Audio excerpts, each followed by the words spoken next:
بڑی اعلیٰ نسبت. کل مخزن العلوم میں گئے تھے ہم. دو باتیں ان سے عرض کی تھیں وہی آپ کے سامنے دہراتا ہوں. جو ان سے عرض کیا وہی آپ سے عرض کرتا ہوں. جس چیز میں ہم لگے ہوئے ہیں اس کی قیمت کو پہچانیں کہ یہ کتنی عظیم الشان دولت ہے کہ جس کا ایک بول زمین آسمان کے خلا کو بھر دیتا ہے. الطہور شطر الایمان والحمد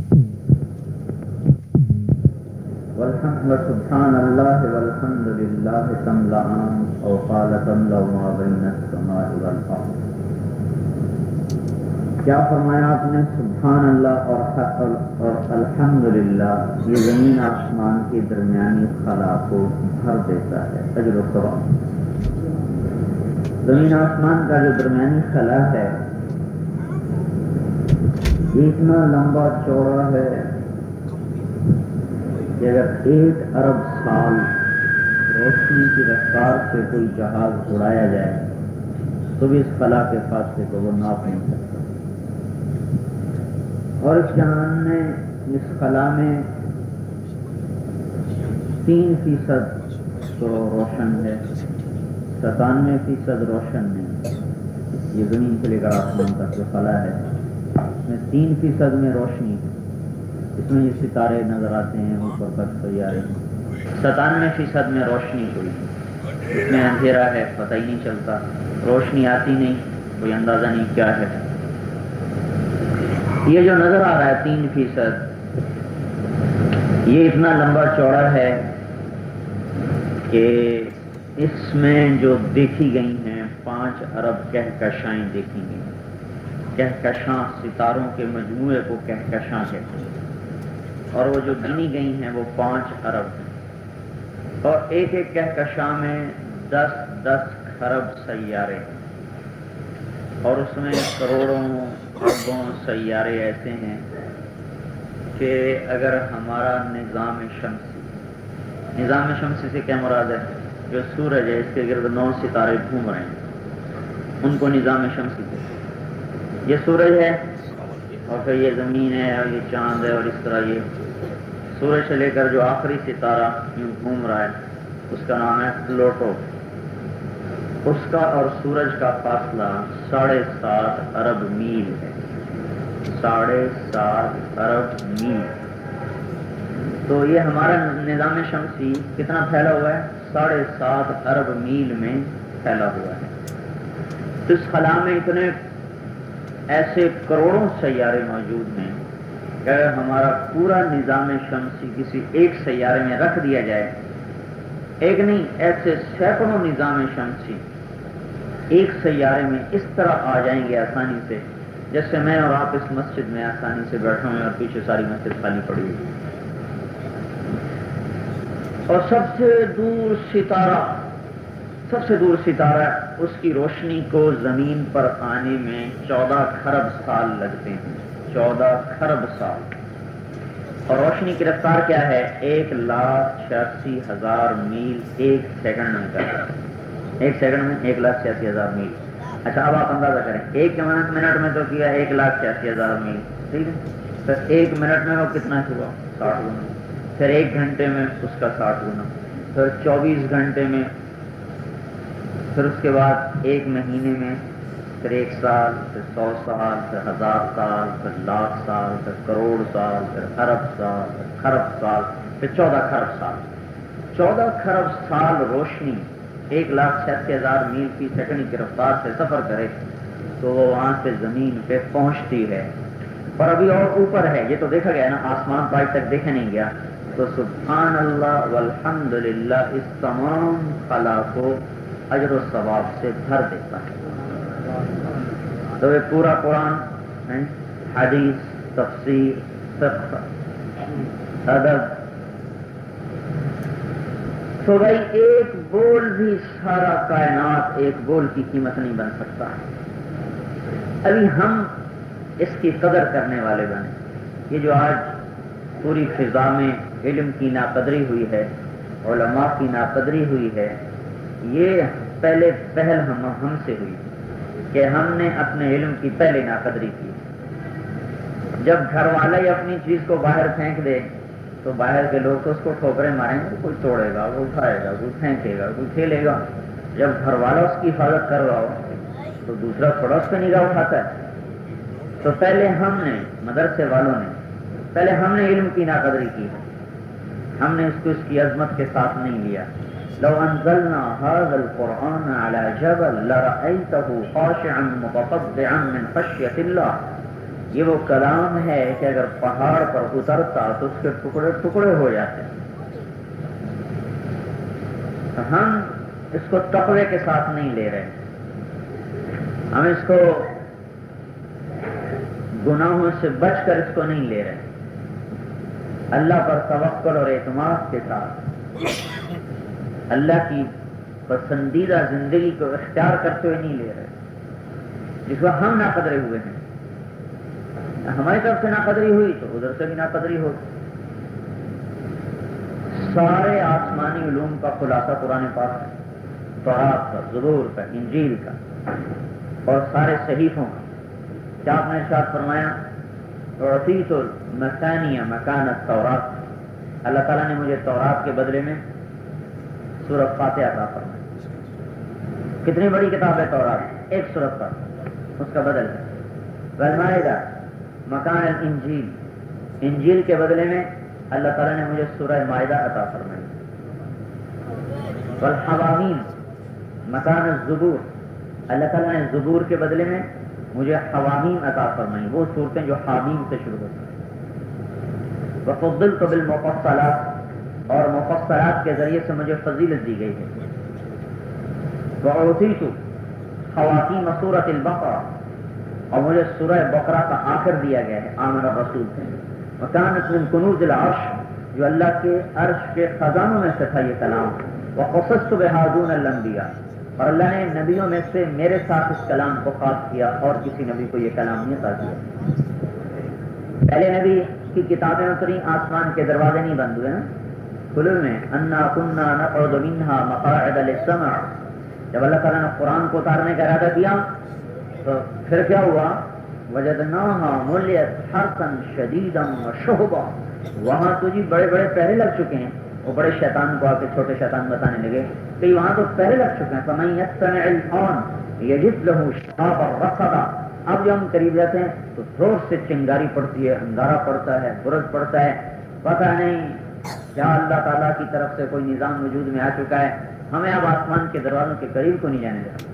فلا ندری اشر ارید بمن فی الارض ام اراد بهم ربهم رشدا, اب پتہ نہیں اوپر والے کا کیا فیصلہ ہے. جب اللہ نے اپنی کتاب قرآن کو اتارا تو سارے آسمان کے دروازے بند فرما دیے, پہرے دار قائم فرما دیے, پہرے دار کھڑے کر دیے, اور اس کو پہلے تو خود پڑھا. پیدائش آدم سے 50,000 سال پہلے قرآن اپنی زبان سے پڑھا. فرشتوں نے کہا مبارک ہیں وہ زبانیں جو یہ کلام پڑھیں گی, مبارک ہیں وہ سینے جو اسے محفوظ کریں گے, مبارک ہے وہ امت اس پر یہ قرآن اترے گا, جس پر یہ کتاب اترے گی.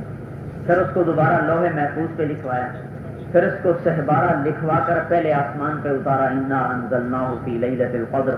پھر آسمان دنیا سے زمین پر درجہ بدرجہ ضرورت کے بقدر 23 برس میں اس کو مکمل فرمایا. جب آسمان دنیا پہ آ گیا تو آسمان کے دروازے بند کر دیے, فرشتوں کے پہرے لگا دیے, شیاطین کا اوپر جانا بند ہو گیا. اب جو اوپر جائے گا تو جلے گا, مرے گا.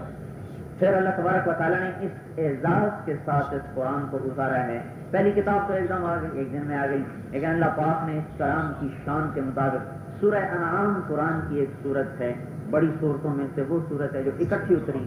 70,000 فرشتہ سورہ انعام کے ساتھ تسبیح و تحلیل پڑھتا ہوا زمین پہ اترا جب یہ سورت اتری. جبریل علیہ السلام کے ساتھ 70,000 فرشتے آئے اس سورت کو لے کر. پھر اللہ تبارک و تعالیٰ نے پہلی امتوں کو قرآن اپنی کتاب یاد نہیں ہوتی تھی, تورات, انجیل, زبور کا کوئی حافظ نہیں تھا سوائے نبی کے. اللہ تعالیٰ نے قرآن کا حفظ کرنا آسان کر دیا, چھوٹا بچہ بھی, بڑا بھی, بوڑھا بھی. اور اس پر اللہ نے درجات رکھ دیے. ایک حدیث میں آتا ہے ان فی الجنۃ نہرا اسمہ ریان علیہ مدینۃ من مرجان لہ 70,000 باب من ذهب وفضة لحامل القرآن، جنت میں ایک نہر ہے جس کا نام ریان ہے، جس پر مرجان کا شہر ہے، جس کے 70,000 سونے چاندی کے دروازے ہیں، جو اللہ تعالیٰ حافظ قرآن کو عطا فرمائیں گے۔ تو پہلی امتوں کو تو یاد ہی نہیں ہوتی تھی ان کی کتاب، ہمارے لیے اللہ تعالیٰ نے آسان فرما دیا کہ اس کے لیے سینوں کو رعا بنا دیا، برتن بنا دیا، پوری کتاب آ جاتی ہے، الفاظ آ جاتے ہیں، ایک زبر آ جاتی ہے، اور پھر اگر تھوڑی سی محنت کرتا رہے تو موت تک اس کو بھولتی نہیں۔ ساری ڈگریاں قبر سے پہلے ختم ہو جاتی ہیں، قرآن کی ڈگری قبر میں بھی چلے گی، حشر میں بھی چلے گی، آخرت میں بھی چلے گی۔ یقال لصاحب القرآن اقرأ وارتقل ورتل كما كنت ترتل في الدنيا فإن منزلتك عند آخر آیت تقرأها۔ حافظ قرآن پڑھو اور درجات پہ چڑھو، اور جہاں تک تو پڑھے گا وہاں تیرا درجہ ہے عند آخر آیت تقرأها۔ یہ ایسا جملہ ہے جس میں اشارہ ہے اس بات کی طرف کہ قیامت کے دن ہر حافظ نہیں ہوگا، اسے اتنا ہی حفظ ہوگا جتنا اس کا عمل ہے، جتنا بے عمل ہوگا اتنا قرآن بھول جائے۔ بعض ایسے بھی اٹھیں گے کہ ان کے سینے میں ایک حرف محفوظ نہیں ہوگا، دنیا میں حافظ قرآن، آخرت میں جاہل، ایک لفظ یاد نہیں۔ تو عند آخر آیت، وہ آخری آیت جو تو پڑھے گا اس کے برابر تیرا درجہ ہے۔ اس میں اشارہ ہے اس بات کی طرف کہ ہر قرآن کا حافظ وہ پورے قرآن کو یاد نہیں رکھ سکے گا جب تک کہ اس کے مطابق اس کی زندگی نہیں ہوگی۔ اگر زندگی اس کے مطابق ہے تو پورا پڑھ جائے گا، آدھی ہے تو آدھا پڑھے گا، چوتھائی ہے تو چوتھائی پڑھے گا، تہائی ہے تو تہائی پڑھے گا، 10واں حصہ ہے تو 10واں حصہ پڑھے گا۔ بالکل اس کے مطابق نہیں تو اللہ تعالیٰ قرآن سینے سے نکال دے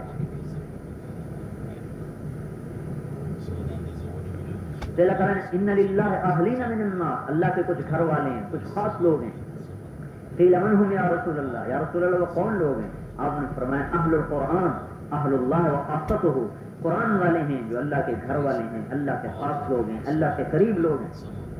میرے بھائی، دنیا اور آخرت کی ساری عزتیں، سرفرازیاں، ساری نعمتیں اللہ تعالیٰ نے اس میں چھپا دی، اس میں ڈال دی۔ اور حضور صلی اللہ تعالی وسلم نے فرمایا ابا سفیان جئتکم بکرامت الدنیا والآخرہ، اے ابو سفیان میں تمہارے پاس دنیا اور آخرت کی عزت لے کر آیا ہوں، میری مان لو۔ اس میں اللہ نے دنیا کی عزت چھپائی، آخرت کی عزت چھپائی، لیکن میرے محترم بھائیو دوستو، اس کے ساتھ شرط یہ ہے کہ اس کو تقوی کے ساتھ لیا جائے۔ دیکھو میرے بھائیو، عبداللہ بن مسعود، جامع عبداللہ بن مسعود کی سند لینے سے آپ انتظامی طور پر تو عالم بن گئے، اللہ کی نظر میں عالم نہیں بنے۔ کوئی مدرسہ ہو، مخزن ہو، بن نوری ہو، خیر المدارس ہو، قاسم علوم ہو، اشرفیہ ہو، کوئی مدرسہ ہو، انتظامی طور پر تو عالم، مدرسے والوں نے سند دے دی، ہاں بھائی یہ عالم ہے، ٹھیک ہے، عند اللہ درس نظامی کی سند سے آدمی عالم نہیں ہوتا۔ اللہ پاک کے ہاں علم کا یہ معیار نہیں جو آج ہم نے بنایا ہوا ہے۔ ہمارے یہاں تو گھٹتی کا پہرا ہے، ہم نے پڑھنے کو آخری جو پہلے ابتدائی درجہ تھا نا وہ آج منتہی سمجھا جاتا ہے۔ ہمارے ہاں قرات علم ہے، سیکھنے سکھانے کا جو ادنا درجہ ہے ہمارے ہاں وہ ہے۔ اب ہم نے بھی جس طرح پڑھا، آپ بھی جس طرح پڑھ رہے ہیں کہ سیکھنے سکھانے کا ادنا درجہ ہے کہ لفظ اس کا مطلب پتہ چل جائے، یہ اس کا ادنا درجہ ہے۔ جو علم کا منتہا ہے وہ تو اس کا مدلول ہے، تقوی کے لفظ کا معنی کا پتہ چل جانے کا نام علم نہیں، بلکہ اس کی انتہا جو اس کی حقیقت اور عمل ہے اس تک پہنچے کا نام علم ہے، اس کا نام علم ہے۔ احسان کا لفظ بخاری شریف کی روایت اور فلاں روایت اور فلاں روایت، ہر کتاب میں یہ حدیث موجود ہے، مل احسان قال ان تعبد اللہ کأنک تراہ فإن لم تکن تراہ فإنہ یراک۔ اس پر کتنی تقریریں ہیں، کتنی اس کی صورتیں بتائی گئی ہیں۔ ان کے پڑھنے سے، سننے سے، پڑھانے سے آدمی عالم نہیں ہے، صفت احسان کا حاصل کرنے والا عالم ہے۔ مل ایمان ان تؤمن باللہ وملائکتہ وکتبہ ورسلہ والبعث بعد الموت، خالی اس کے دہرانے سے آدمی عالم نہیں بنتا، ایمان اس کے اندر میں رچ جائے، جس کی نشانی کیا ہے؟ انما المؤمنون الذین اذا ذکر اللہ وجلت قلوبہم، یہ ایمان والا ہے، یہ ایمان کا عالم ہے۔ فَإِذَا تُلِيَتْ عَلَيْهِمْ آيَاتُهُ زَادَتْهُمْ إِيمَانًا وَعَلَىٰ رَبِّهِمْ يَتَوَكَّلُونَ الَّذِينَ يُقِيمُونَ الصَّلَاةَ وَمِمَّا رَزَقْنَاهُمْ يُنْفِقُونَ. یہ ایمان کا عالم ہے جس کے اندر یہ صفات پیدا ہو گئیں. ایمان گھٹتا ہے، ایمان بڑھتا ہے، ایمان کا یہ درجہ، ایمان کا وہ درجہ. یہ فقہی مباحث کے جان لینے والا اللہ کی نظر میں عالم نہیں ہے. اللہ کی نظر میں عالم وہ ہے، ایمان کا عالم وہ ہے جو اذا ذکر اللہ وجلت قلوبہم پر آ جائے، کہ جس کا دل ڈر جائے. تقشعر منہ جلود الذین یخشون ربہم ثم تلین قلوبہم، کہ جن کی رونگٹیں کھڑے ہو جائیں. چمی گویم مسلمانم بلرزم کہ دانم مشکلات لا الہ، کہ اس کے رونگٹے کھڑے ہوں، اللہ کی ہیبت سے دل لرز جائے کہ کتنی بڑی ہستی ہے. ان ربکم اللہ، کون اللہ؟ الذی خلق السماوات والارض فی 6 ایام ثم استوى على العرش یغشی اللیل النہار یطلبہ حثیثا والشمس والقمر والنجوم مسخرات بأمره الا له الخلق والامر تبارک اللہ رب العالمین. عانت الوجوه للحي القيوم، خشعت الأصوات للرحمن فلا تسمع إلا همسا ولا تحسبن الله غافلا عما يعمل الظالمون إنما يؤخرهم ليوم تشخص فيه الأبصار فلا تحسبن الله مخلف وعده رسلا إن الله عزيز ذو انتقام. اللہ اپنی ذات کا تعارف، وتوکل علی العزیز الرحیم الذي يراك حين تقوم وتوكل على الحي الذي لا يموت وسبح بحمده وكفى به بذنوب عباده خبيرا بصيرا الذي خلق السماوات والأرض في 6 أيام ثم استوى على العرش الرحمن فاسأل به خبيرا. الرحمن علم القرآن خلق الإنسان علمه البيان الشمس والقمر بحسبان والنجم والشجر يسجدان والسماء رفعها ووضع الميزان. جو اللہ کو اللہ پہچانے گا وہ عالم ہے، باقی جاہل ہے، چاہے وہ حدیث پڑھتا ہے یا پڑھاتا ہے. عند اللہ عالم وہ ہے جو اللہ کی عظمت کا اقرار کر لے، جس کا دل اللہ کی عظمت اور ہیبت سے بھر جائے، اور جس کے دل میں اللہ کی عظمت اترتی ہے، اللہ کی ہیبت اترتی ہے، اللہ کا جلال اترتا ہے. اس کے اندر 3 صفات پیدا ہوتی ہیں. اذا دخل النور انفسخ الصدر واتسع، جس کے اندر میں ایمان کا نور آتا ہے، علم کا نور آتا ہے. امام مالک نے فرمایا لیس العلم بکثرت الروایات ولکنہ نور یقذفہ اللہ فی قلب عبدہ. علم وہ روایات اور درایات کے جاننے کا نام نہیں، علم ایک نور ہے جو اللہ اپنے کسی بندے کے دل میں اتار دیتا ہے. جب وہ نور آتا ہے تو کیا ہوتا ہے؟ اذا دخل النور انفسخ الصدر واتسع، تو سینہ کھلتا ہے، سینہ کھلتا ہے، کشادہ ہوتا ہے. ایک صحابی کا اللہ بھلا کرے، انہوں نے پوچھ لیا یا رسول اللہ هل لتلك من علامہ، کوئی نشانی ہے ہمیں کھل گیا کہ نہیں کھلا، ایمان والا بنا کہ نہیں بنا؟ آپ نے فرمایا التجافی عن مندار الغرور، پہلی نشانی کہ دنیا سے بے رغبت ہو جائے گا، یہ پہلی نشانی، دنیا سے بے رغبت. والانابۃ الی دار الخلود، جنت کا شوق لگ جائے گا. والاستعداد للموت قبل النزول، مرنے کا غم لگ جائے گا. یہ 3 نشانیاں ہیں. اس کو عالم کہتے ہیں. درس نظامی کا پڑھا وہ عالم نہیں ہے، وہ انتظامی سند ہے. یہ بات یاد رکھنا، درس نظامی کی سند انتظامی سند ہے، یہ آخرت والی سند نہیں، یہ انتظامی سند ہے. بھائی آ کر ہم نے ایک شخص کو، ایک بچے کو علم کے ساتھ مناسبت پیدا کرنی ہے تو کتنی کتابیں پڑھا دی جائیں کہ جس سے ہم امید کر سکیں کہ اب یہ علم والا بن سکتا ہے. تو ہمارے بڑوں نے، اسلاف نے سوچ کر ایک نصاب مرتب کیا کہ اگر بھائی اتنا نصاب پڑھا دیا جائے تو اس بچے سے امید ہے کہ علم کے ساتھ مناسبت ہو جائے گی، علم پڑھ سکتا ہے، علم لے سکتا ہے. لیکن آخرت میں بھی ہے کہ نہیں؟ حاشا وکلا، نہیں. جو درس نظامی نہیں پڑھے تھے وہ عالم نہیں تھے پہلے، وہی تو اصل عالم تھے جنہوں نے پیدل چل چل کے علم حاصل کیے، جن کی ہڈیاں رول گئیں. ابو جعفر منصور بیٹھا ہو، ابو جعفر منصور بہت بڑا عالم تھا لیکن دنیا آدمی کے علم پر چھا جاتی ہے. عبد الملک ابن مروان بہت بڑا عالم تھا. امام شعبی جیسے اس کے سامنے سے کنی کتراتے تھے، اس کے سامنے بول نہیں سکتے تھے، ایسا بڑا عالم تھا. لیکن جب حکومت ہاتھ میں آئی، قرآن شریف پڑھ رہا تھا. اس کو حمامت المسجد کہتے تھے، مسجد نبوی کا کبوتر، سعید ابن مسیب کے گھٹنے کے ساتھ گھٹنے ملا کے بیٹھنے والا. اور سعید ابن مسیب افضل التابعین ہیں، جیسے صحابہ میں ابوبکر افضل الصحابہ، سعید ابن مسیب افضل التابعین، ان کے ساتھ گھٹنے سے گھٹنا ملا کے بیٹھنے والا، سارا دن مسجد نبوی میں رہنے والا. جب یزید نے مدینہ منورہ پر حملہ کیا اور مدینے کی حرمت کو 3 دن کے لیے مباح کر دیا، تو یہ عبد الملک بن مروان ایک شامی صحابی سے کہنے لگا شرم نہیں آتی حضور کی حرمت کو تم نے برباد کیا اور اب بیت اللہ کی حرمت کا پردہ چاک کرنے جا رہے ہو؟ پھر انہوں نے بیت اللہ پہ بھی حملہ کرنا تھا۔ تو ایک عالم جو یہودی سے مسلمان ہوئے تھے اور پہلی کتابوں کا علم بہت گہرا تھا اور تابعین میں سے تھے، انہوں نے ایسے عبد الملک کو دیکھا، پھر ایسے کندھے پہ ہاتھ مارا، وَجَيْشُكَ إِلَيْهِ أَعْظَمُ، ایک دن آئے گا تو جو بیت اللہ کی طرف لشکر بھیجے گا نا وہ اس سے بڑا ہوگا۔ توبہ توبہ، معاذ اللہ معاذ اللہ، یہ تو آنے والا وقت بتائے گا۔ وَجَيْشُكَ إِلَيْهِ أَعْظَمُ، تیرا لشکر جو بیت اللہ پر حملہ کرے گا نا اس سے زیادہ ہوگا۔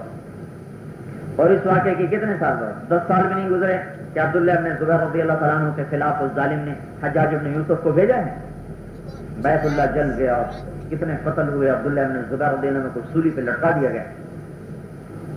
بڑا عالم تھا، بڑا محدث تھا، بڑا مفسر تھا، بڑا فقیہ تھا، بڑا ادیب تھا، بڑا شاعر تھا، تمام شعراء کے کلام پر نظر، تمام فقہی صحابہ کے اختلاف پر نظر، تمام احادیث پر نظر، ایسا عالم تھا، ایسا بھٹکا جب دنیا کا جھٹکا لگا، تابعین ہو کر بھٹک گئے، ہماری کیا اوقات ہے؟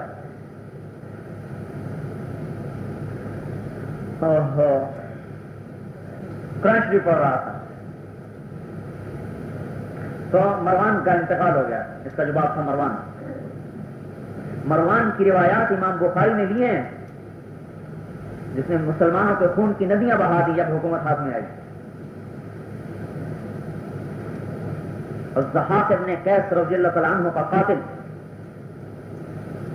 اتنے بڑے محدث کہ جس کی روایت امام بخاری اپنی کتاب میں لیں، جب حکومت ہاتھ میں آئی ہے تو صحابہ کا قاتل بنا ہے۔ اور عبد الملک بن مروان اتنے علم کے ساتھ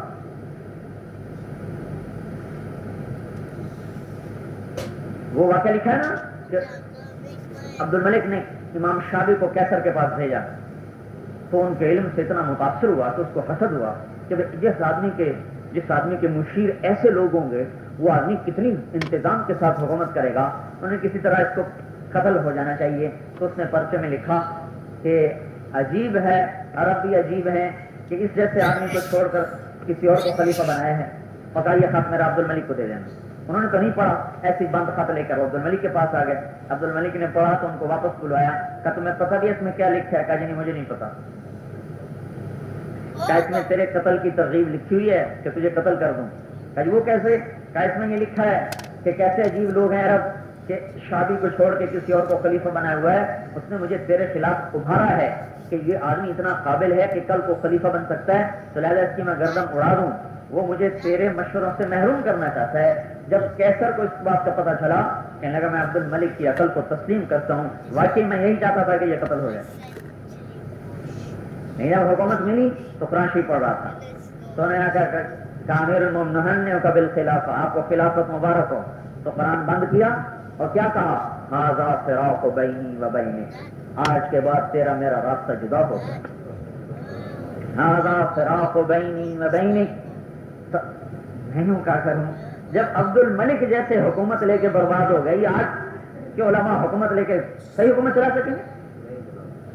عبد الملک ابن مروان جیسا محدث مفسر صحابہ کی صحبت میں بیٹھنے والا، اور قرآن کہتا ہے ھذا فراق بینی و بینک، تیرا میرا راستہ جدا ہو چکا ہے۔ 1.25 لاکھ مسلمان قتل ہو گئے اس کی حکومت کی بنیاد میں، 1,25,000 مسلمان، جن میں عبداللہ ابن زبیر جیسے ہیں، عبداللہ ابن عمر جیسے ہیں۔ عبداللہ ابن عمر کو حجاج نے قتل کروایا، وہ احرام میں تھے، منا میں تھے، تو ایک آدمی کو زہریلا نیزہ دیا کہ اس کے پیر میں مار دو جا کے، تو تشریف لے جا رہے تھے رمی کے لیے، تو آیا تھا یوں نیزہ ٹیکتا ہوا اور یوں پاؤں میں نیزہ مار کے گزر گیا، وہی زہر سارے جسم میں پھیل گیا۔ حجاج آیا اس کے لیے عیادت کے لیے، کہا جی کیا ہوا آپ کے ساتھ؟ کہا جو اللہ نے چاہا۔ کہا کس نے یہ زخم لگایا؟ کہا تیرے ہی آدمی نے لگایا۔ ان کو نہیں پتا کہ اللہ پاک نے ایسی فراست عطا فرمائی تھی چیز کھل جاتی کہ تیرے ہی آدمی لگا ہے، تو نے ہی بھجوایا ہے اس کو۔ وہ ایسا تھا، وہ وہاں سے بھاگا کہ کسی اور کو پتا چل گیا تو کہیں میری شامت نہ آ جائے، اٹھ کے بھاگ گیا۔ تو ابو جعفر منصور وہ بھی عبد الملک ابن مروان کے ہم پلہ عالم تھا، زبردست عالم۔ اللہ کا نظام ہے تلک الایام نداولها بین الناس، آج یہ اونچا کل وہ اونچا، آج یہ نیچے کل وہ نیچے۔ ایک دن اس نے خواب دیکھا، مینا میں تھا، خواب دیکھا کہ بہت بڑا خچر ہے جس کے اوپر انجیر اور گندم لدی ہوئی ہے اور یہ اس کے اوپر بیٹھا ہوا ہے۔ ہشام بن عبد الملک اموی کا زمانہ ہے، تو وہ بھی آیا ہوا تھا حج پر، ہشام بھی حج پہ آیا ہوا تھا۔ تو یہ ایک معبر کے پاس گیا، تعبیر دینے والے، کہا بھائی میں نے یہ خواب، میں نے نہیں کہا جی ایک آدمی نے یہ خواب دیکھا ہے، اس کی کیا تعبیر ہے؟ انہوں نے فرمایا جس نے یہ خواب دیکھا ہے وہ ان قریب بنو امیہ کی سلطنت کا مالک بن جائے۔ تو کہنے لگے میرا جسم تھر تھرانے لگا اور میں نے جوتا اٹھایا اور سرپٹ بھاگا کہ کسی بھی کو پتا چل گیا کہ میں نے دیکھا ہے تو میری گردن اڑ جائے گی، اور اس کو کوستا ہوا گیا کہ کیسا ظالم ہے جس نے اتنی غلط تعبیر دی ہے، میں بھی کبھی بنو امیہ کی سلطنت کا مالک بن سکتا ہوں، میں بھی کبھی بن سکتا ہوں، اللہ جسے چاہے بنا دے۔ 30 سال کے بعد یہی حکومت کا مالک بن چکا ہے۔ عبد الملک نے کتنے قتل کروائے؟ 1,25,000، پھر جا کر تخت جمع۔ جعفر منصور جو محدث مفسر فقیہ علام، اس نے 7 لاکھ قتل کیے پھر اپنے تخت کو بچھایا، 7 لاکھ۔ اس کے چچا علی بن عبداللہ نے شام فتح کیا، ہے یہ کب کی بات بتا رہا ہوں؟ 132 ہجری، خیر القرون کی بات بتا رہا ہوں آپ کو کہ جب علم والے بگڑتے ہیں تو کہاں تک چلے جاتے ہیں۔ 132 ہجری، خیر القرون قرنی ثم الذین یلونہم ثم الذین یلونہم، 300 سال کا زمانہ ہے یا 200 سال کا، 200 سالوں کو بھی اسی میں ہے، 300 سالوں کو بھی اسی میں۔ 132 ہجری شام فتح ہوا تو قطر عام کیا، بنو امیہ نے معافی مانگی، ہاتھ جوڑ لی اور اس نے معافی کا اعلان کر دیا، معاف کر۔ سلمان جب ایک دفعہ معاف کر دے، اس میں ایک واقعہ پہلے اور سنا دوں پھر تمہیں پتا چلے۔ سلیمان بن عبد الملک کا بیٹا تھا ابراہیم بن سلیمان، جب تک الٹ گیا، یہ کوفے کا گورنر تھا، یہ شام کا گورنر تھا، یہ وہاں سے بھاگ کے عراق چلا گیا، کوفے چلا گیا۔ تو ایک نوجوان سامنے سے آ رہا تھا گھوڑ سوار، 20 آدمی اس کے ساتھ، تو انہوں نے کہا بیٹا مجھے امن چاہیے، میرے پیچھے کچھ لوگ ہیں۔ ان کا چچا آپ کو امن ہے، بول ہو گیا، اس کو اپنے گھر میں لے گیا، اس کے ساتھ کمرہ، خادم ساتھ۔ روزانہ وہ نوجوان صبح ہتھیار لگا کے جاتا، شام کو واپس آتا۔ ایک ہفتہ گزر گیا تو انہوں نے کہا، میں نے پوچھا بیٹا تو صبح جاتا ہے شام کو آتا ہے، ہتھیار لگا کے جاتا ہے، کیا بات ہے؟ اس نے کہا چچا مجھے پتا چلا ہے کہ میرے باپ کا قاتل کوفے میں آیا ہوا ہے، میں اس کی تلاش میں روزانہ نکلتا ہوں، شام کو تھکا آ جاتا ہوں، کہ اگر مجھے ملے تو اس کو قتل کر کے اپنے باپ کا بدلہ لوں۔ کہا بیٹا تیرے باپ کا قاتل کون ہے؟ کہا ابراہیم بن سلیمان۔ کون؟ جس کو پناہ دی ہوئی ہے۔ تجھے پتا کہ ابراہیم بن سلیمان ہے؟ کہا ابراہیم بن سلیمان بن عبد الملک۔ تو فرمانے لگے کہ میرے دل میں اس کی خدمت اور اس کی اطاعت اور اس کا جو اکرام تھا، اس کا اتنا میرے دل میں اثر تھا کہ میں پسیج گیا۔ میں نے کہا بیٹا تیرا مجرم تیرے سامنے ہے، اپنا کام کر۔ تو بڑی غمناک مسکراہٹ اس کے ہونٹوں پہ آئی، کہنے لگا چچا معلوم ہوتا ہے اکیلے رہتے رہتے جی گھبرا گیا، خودکشی کرنا چاہتے ہو؟ کہا نہیں بیٹا سچ کہتا ہوں، میں ابراہیم تیرے باپ کا قاتل، میں نے اسے قتل کروایا تھا، جب حالات لیے تو پتہ چل گئی۔ تو ایک دم اٹھا غصے میں اور تلوار پہ ہاتھ رکھا، ایسے جسم غصے سے کانپ رہا ہے جیسے اندر جنگ ہو رہی، پھر بیٹھ گیا۔ کہنے لگا ابراہیم تو اور میرا باپ ان قریب بہت بڑے حاکم کی عدالت میں جانے والے۔ تھوڑی دیر گزری، دروازے پہ دستک ہوئی، دروازہ کھولا، نوجوان بچے کی لاش لوگ اٹھائے ہوئے۔ کیا ہوا؟ کہا جی اس کو کسی نے قتل کیا۔ کس نے کیا ہے؟ کہا یہ کوئی عیسائی تھا، یہیں کہیں بھاگ کے غائب ہو گیا ہے، ہم اس کی تلاش میں ہیں۔ کہا اچھا اسے تلاش کرو۔ اور اس کی تجہیز و تکفین کا انتظام کیا جائے. تجہیز تکفین مکمل کی. جب رات بھیگ گئی, کچھ حصہ گزر گیا, تو دروازے پہ دستک دی. وہ جس کو پناہ دی تھی اس نے دروازہ کھولا تو ایک ہاتھ میں کھانے کا توشہ, کھانے کا برتن, ایک ہاتھ میں تھیلی جس میں پیسے. کہا بیٹا تجھے پتا ہے تو نے کس کے گھر میں پناہ لیا؟ کہا جی نہیں. کہا جس کے بیٹے کو تو نے قتل کیا ہے اسی کے گھر میں تو نے پناہ لی. لیکن جب مسلمان کسی کو امن دیتا ہے تو اس پہ ہاتھ نہیں اٹھاتا. یہ روٹی ہے, یہ پیسے ہیں, یہاں سے نکل جا, آگے کہیں پکڑا گیا تو میں ذمہ دار نہیں, میری طرف سے تو آزاد ہے. تو اس نے امن دے دیا کہ آپ کو امن ہے. 70 اموی نوجوان, ان سب کی دعوت کی. کھانے کے دسترخوان پہ بیٹھے ہیں. ایک شاعر آیا ہے اور اس نے آ کر جو حضرت زید بن حسن رضی اللہ تعالیٰ عنہ, حضرت حسن کے بیٹے زید, ان کے جو قتل کا واقعہ اشعار میں بیان کیا. ہشام بن عبد الملک کے زمانے میں انہوں نے بنی امیہ کے خلاف خروج کیا تھا, اس میں شکست ہوئی, وہ قتل ہو گئے, تو ان کے جسم کو انہوں نے لٹکا دیا. اس نے آ کر جو وہ قصہ بیان کیا نا شعروں میں, تو ایک اموی نوجوان کہنے لگا قاتلنا قتلہ اللہ, اس نے مروا دیا ہمیں, اللہ اسے مارا. تو وہ علی بن عبداللہ کا چہرہ کا رنگ بدل گیا. کہاں گئی امانت اور کہاں گیا صدق اور کہاں گیا عیب کا پاس. سب کو ذبح کر, سب کو ذبح کروا کے ان کی لاشوں کو جوڑا, اس کے اوپر دسترخوان بچھایا لاشوں کے اوپر, اور ان کی لاشوں پہ بیٹھ کے کھانا کھایا. وہ نیچے سسک رہے ہیں اور وہ سکرات میں ہیں, اور اوپر کھانا کھایا جا رہا ہے. یہ ابو جعفر کی باتیں بتا رہا ہوں, جو بہت بڑا علامہ تھا, بہت بڑا محدث تھا, مفسر تھا. یہ دنیا ایسے انسانوں کو درندہ بناتی ہے. ہمارے پاس تو علم ہی کوئی نہیں, الفاظ ہی ہے. تو آج کے طالب علموں کو تو ویسے ہی عبارت بھی نہیں آتی کہ بھئی یہ کیا لکھا ہوا ہے. فاعل ہے, مفعول ہے, جار ہے, مجرور ہے, مجہول ہے, معروف ہے. تو بیچارے استاد ہی سارا زور لگاتے رہتے ہیں. استاد کی تقریر ہو رہتی ہے, یا حضرت اپنا یا سو رہے ہوتے ہیں, یا ادھر ادھر دیکھ رہے ہوتے ہیں. اور وفاق نے آخری کیل میں تابوت گاڑ دیا, اور تابوت میں کیل لگا دیا کہ بھئی چلو مخصوص پرچے یاد کر کے پاس ہو جاؤ, چل میں سارا سال موج کرو, آخر میں وہ پرچے اٹھا کے یاد کر کے پاس ہو جاؤ. سند تو مل گئی, اللہ نے بھی دی کہ نہیں دی؟ اللہ کے ہاں یہ سند قبول ہے یا نہیں ہے, یہ تو موت پتہ چلے, قبر پہ پتہ چلے. تو میں سنا رہا تھا آپ کو ابو جعفر کی بات. ایک دن بیٹھا ہوا تو اس کے درباری کہنے لگا, امیر المومنین اتنی بڑی حکومت, یہ جمال جلال شان شوکت, کوئی خواہش دل میں ہے جو پوری نہ ہوئی ہو؟ سارے جہان کی نعمتیں, سارے جہان کی لونڈیاں, سارے جہان کی سلطنت, کوئی خواہش ہے جو پوری نہیں ہوئی؟ کہنے لگا ایک خواہش پوری نہیں ہوئی. کہو کیا؟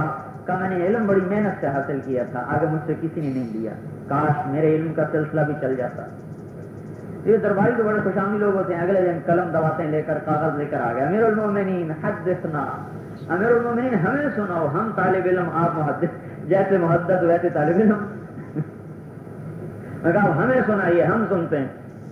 تو ان کو دیکھ کر مسکرانے لگا, کہنے لگا لستم بہن, لستم بہن,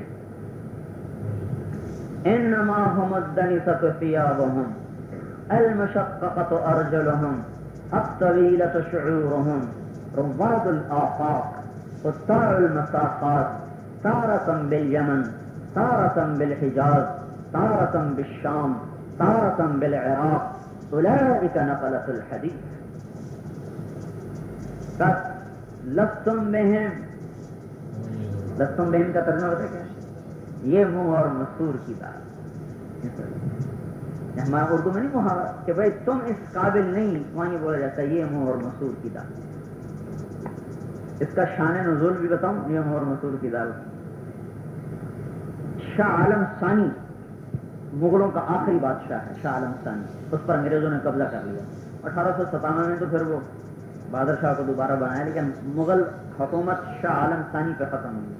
اس کا باورچی تھا محمد حسین.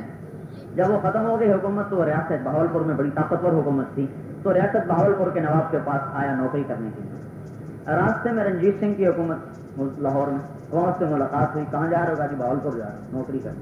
کبھی میرے پاس کر لو. انہوں نے کہا جی نوکری کرنی ہے, وہاں نہیں, تیرے پاس کر لوں. کہا کیا لوگ ہے؟ کہا جی وہ تو مجھے